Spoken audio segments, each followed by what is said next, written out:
So UBT దగ్గర ఉన్న MPs గురించే ఇప్పుడు చాలా మటుకు అది కూడా డైరెక్ట్ వాళ్ళు ఏం చేస్తున్నారంటే వాళ్ళ దగ్గర 10 మంది ఉన్నారు, 9 మంది లోక్సభలో, ఒక రాజ్యసభ సంజయ్ రౌత్.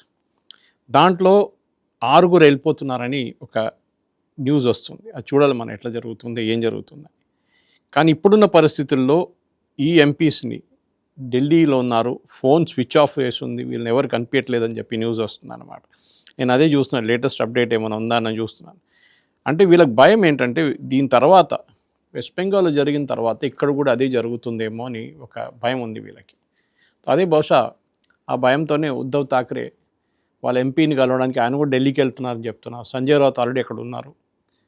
కానీ వాళ్ళకి కొంతమందికి మినిస్టర్షిప్ ప్రామిస్ చేశారు. ఇప్పుడు రీషఫుల్ జరగబోతుంది క్యాబినెట్లో. సో ఒక్కరికో ఇద్దరికో దాంట్లో మినిస్టర్షిప్ ఇస్తారని చెప్పారంట. ఇది బీజేపీ కాంగ్రెస్ ముక్త భారత్ అని మొదలుపెట్టిన దానికి ఇప్పుడు మిగతా అందరు ముక్త అయిపోయారు. ఇప్పుడు వెస్ట్ బెంగాల్లో టీఎంసీ పోయింది, ఇన్ని పార్టీలకు ఒకేసారి మోక్షం ఇచ్చేసింది బీజేపీ.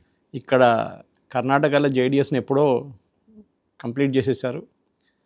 బీహార్లో ఎమ్మెల్యేలు పెట్టుకొని కూడా ముఖ్యమంత్రి లేని పరిస్థితుల్లో జేడీయూని తీసుకొచ్చారు. వెస్ట్ బెంగాల్లో మనకు తెలిసి ఏం జరుగుతుంది అనేది.